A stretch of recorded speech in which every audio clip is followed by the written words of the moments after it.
నమస్తే, welcome to our channel. చింతల్లోని శ్రీ చైతన్య కళాశాలలో విద్యార్థులు అస్వస్థకు గురయ్యారు. కారణం ఏంటి అని తెలుసుకుంటే, బాత్రూమ్ లో పగిలిపోయిన యాసిడ్ వల్ల, దాని నుంచి వచ్చిన ఘాటు వల్ల మూడో అంతస్తులో జరిగిన ఈ బాత్రూమ్ లో ప్రమాదం పిల్లల్ని పలువురిని అస్వస్థకి గురి చేసింది. అయితే ఇదంతా జరిగిన తర్వాత ఎంతో సేపటికి కానీ పేరెంట్స్కి ఏం జరిగింది పిల్లలకి అనే విషయం తెలియచేయలేదు. దీని గురించి అని చెప్పి పేరెంట్స్ అందరూ ఆందోళన చేస్తున్నారు అక్కడ. సో పూర్తి వివరాలు, అసలు ఏమైంది, ఎలా ఉన్నారు పిల్లలు ఇప్పుడు అనే పూర్తి వివరాలు తెలుసుకుందాం. ప్రస్తుతం మనతో పాటు మన రిపోర్టర్ తేజ లైన్ లో ఉన్నారు. వారితో మాట్లాడి పూర్తి వివరాలు తెలుసుకుందాం. హలో తేజ. చెప్పండి. సో శ్రీ చైతన్య కళాశాలలో అసలు ఏం జరిగింది, పిల్లలు ఎందుకు అంత తీవ్ర అస్వస్థకి గురయ్యారు? రైట్ మేడం, ఇది వచ్చేసి చింతల్లోని హైదరాబాద్ దగ్గర చింతల్లోని శ్రీ చైతన్య పాఠశాలలో విద్యార్థులు తీవ్ర అస్వస్థకు గురయ్యారు. అదే స్కూల్లో 3వ అంతస్తులో బాత్రూమ్ లో యాసిడ్ బాటిల్ కింద పడింది. ఒకసారిగా ఘాటు వాసన వెదజల్లడంతో వాళ్ళందరూ కూడా రక్తపు వాంతులు చేసుకున్నట్లయితే చెప్తున్నారు. అయితే యాజమాన్యం తల్లిదండ్రులకి తెలియపరచకుండా ఆసుపత్రికి తరలించి చికిత్స అందించారని పేరెంట్స్ ఆందోళనకి దిగారు. వాళ్ళ ఆందోళన చేయడంలో కూడా కొంచెం విషయం ఉంది. ఎందుకంటే ప్రస్తుత జరుగుతున్న ఈ సిచ్యువేషన్స్ చాలా చోట్ల కూడా కొంతమంది విద్యార్థులు ఆత్మహత్య చేసుకొని చనిపోయి గానీ, లేకపోతే ఇతర వేరే కారణాల వల్ల గానీ చనిపోయినా గానీ యాజమాన్యం పేరెంట్స్ కి చెప్పకుండా వాళ్ళని సైలెంట్ గా ఆసుపత్రికి తీసుకెళ్లిపోతుంది. దానికి తోడు పోలీసులు కూడా వాళ్ళకి కొంచెం సెక్యూరిటీని కల్పిస్తున్నారు. సో ఈ రకంగా ఈ మధ్యన ఎక్కువగా ఈ శ్రీ చైతన్య నారాయణ కాలేజ్, ఈ 2 ప్రైవేట్ సంస్థల్లో చాలా చాలా చాలా ఇబ్బంది పిల్లలు గురవుతున్నారు. కాలేజెస్ లో గానీ, ఇటు స్కూల్స్ లో గానీ.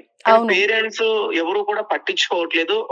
చాలా మంది చెప్తున్నారు ఒకసారి వాళ్ళు కూడా ఆలోచన చేయాలని. అండ్ ఇలా జరుగుతున్న కొన్ని టీమ్స్, ఎస్ఎఫ్ఐ కానీ లేకపోతే స్టూడెంట్స్ కి సంబంధించిన వాళ్ళు కానీ సంస్థలు కానీ ఫైట్ చేస్తున్నా కానీ వాళ్ళని తీసుకెళ్లి అరెస్ట్ చేస్తున్నారు కానీ ఆ కేసును ముందుకు తీసుకెళ్లే ప్రయత్నం అయితే జరగట్లేదు. అంటే ఒక విద్యార్థి జరుగుతుంది ఓకే, బట్ అక్కడతో దాన్ని క్లోజ్ చేస్తున్నారు, దాన్ని ముందుకు తీసుకెళ్లే ప్రయత్నం చేయట్లేదు. ఎందుకంటే మధ్యలో సెటిల్మెంట్స్ అవుతున్నాయి. వాళ్ళు ఎంతో కొంత నష్టపరిహారం ఇవ్వడం, పేరెంట్స్ యొక్క నోళ్లు మూయించేయటం, వేరే వాళ్ళు మాట్లాడకుండా బెదిరించడం, పోలీసులతో బెదిరించడం, ఇవన్నీ కూడా జరుగుతున్నాయి. రైట్. అయితే ఇప్పుడు పేరెంట్స్ ఏమని ఆందోళనకు దిగారు తేజ అక్కడ? అంటే కొంతమంది పేరెంట్స్ కి అయితే తెలియలేదు. ఆ హాస్పిటల్లో జాయిన్ గానే అదే హాస్పిటల్ దగ్గరికి వచ్చి వాళ్ళు చాలా కంగారు పడ్డారు. వాళ్ళతో మాట్లాడడానికి వాళ్ళు ప్రయత్నిస్తున్నారు. అంటే అసలు ఏం జరిగింది, వాళ్ళు బ్రతుకున్నారా, బ్రతికలేరా, వాళ్ళ పరిస్థితి ఏంటి, బ్లడ్ వామిటింగ్స్ అంటే చిన్న విషయం కాదు మేడం. సాధారణంగా ఎవరికి కూడా అవ్వకూడదు అది.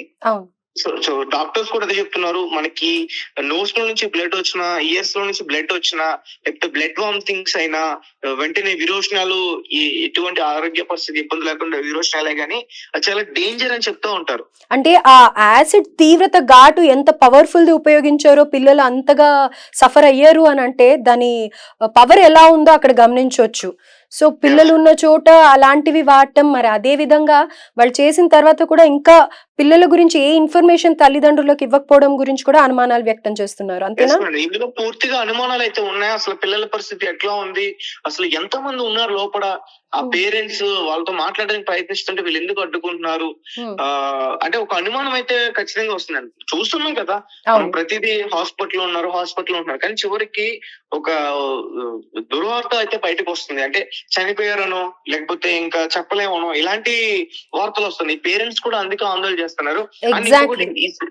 ఈ శ్రీ చైతన్య కాలేజ్ యాజమాన్యాన్ని పూర్తి నిర్లక్ష్యం కనిపిస్తుంది.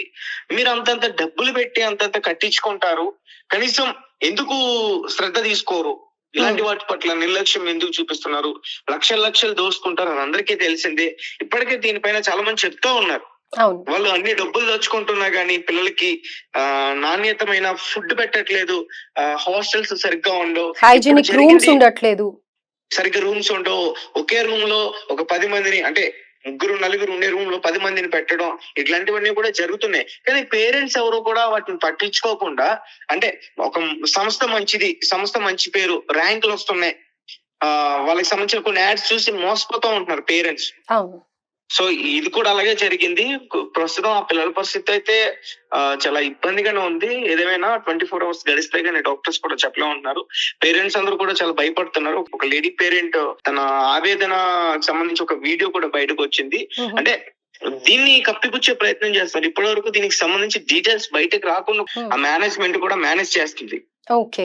ఆమె ఏం చెప్తుందంటే మేనేజ్ చేస్తున్నారు, అంటే మేనేజ్ చేయగలుగుతున్నారంటే పోలీసుల యొక్క పూర్తి బాధ్యత కూడా, అంటే వాళ్ళు కూడా వీళ్ళకి ఫేవర్ గా ఉన్నారనేది ఆమె చెప్తున్నారు. వీడియో చూస్తే మనకి పూర్తిగా క్లారిటీగా అర్థమవుతుంది. ఏదేమైనప్పటికీ ఇది ఒక చాలా దారుణమైన సంఘటన. పిల్లల ప్రాణాలతో వ్యాపారం చేస్తున్నారనేది చెప్పొచ్చు ఇది ఖచ్చితంగా. ఎగ్జాక్ట్లీ తేజ. సో ఇది information, right? Okay, thank you Teja, thank you. So ఇప్పుడు పేరెంట్స్ ఎంతగా భయాందోళనకి దిగడానికి కారణం ఏంటంటే రీసెంట్ గా కూడా ఎన్నో వీడియోస్ శ్రీ చైతన్యవి కానీ, నారాయణవి కానీ, సో కాల్డ్ పెద్ద పెద్ద కాలేజెస్వి కానీ బయటికి వస్తూ ఉండడంతో అందులో జరిగిన మామూలుగా ఇలా కడుపు నొప్పనో లేకపోతే ఇంకా ఏదో అని చెప్పిన పేరెంట్స్ తీరా పేరెంట్స్ వెళ్ళాక అక్కడ అనుకోని విధంగా సిచ్యువేషన్ ఉండే వరకు డైజెస్ట్ చేసుకోలేకపోతున్నారు. ముఖ్యంగా ఇదే రీజన్ అయి ఉండొచ్చు ఆ పేరెంట్స్ కూడా ఇంకా ఏం జరిగిందో అన్న భయానికి వాళ్ళు చాలా ఆందోళనకు దిగినట్టున్నారు. అండ్ అది కాకుండా డెఫినెట్ గా అంత పవర్ ఉన్న యాసిడ్ వాడటం పిల్లలకి హార్మ్ చేసింది. అట్ ది సేమ్ టైం అంతమంది విద్యార్థులు సిక్ అయ్యారు అని అంటేనే అక్కడ మనం ఆలోచించాలి. అండ్ పేరెంట్స్ కూడా డెఫినెట్ గా దీనికి తగిన యాక్షన్ తీసుకోండి. మీరు ఏ కళాశాలకి వెళ్తున్నా కానీ, ఏ కాలేజ్ అయినా సరే మీకు రైట్స్ ఉన్నాయి.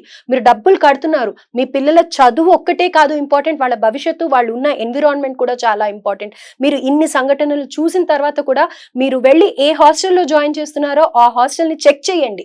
మీరు రూపాయి మీ పిల్లాడి కోసం కడుతున్నారు. వాళ్ళు బాధపడ్డానికో లేకపోతే రేపు పొద్దున ఇలాంటి చెడు వార్తలు వినడానికో కాదు, రైట్? ఇంట్లో ఉన్నంత వరకు మీరు వాళ్ళు కావాల్సిందల్లా ఇస్తున్నారు. హాస్టల్స్కి వెళ్ళాక వాళ్ళు ఎలాంటి మెంటల్ స్టేటస్కి వెళ్తున్నారు, వాళ్ళకి ఎలాంటి ప్రొవిజన్స్ ఉంటున్నాయి, హైజీనిక్ గా ఉంటుందా లేదో క్రాస్ చెక్ చేసుకోవాల్సిన బాధ్యత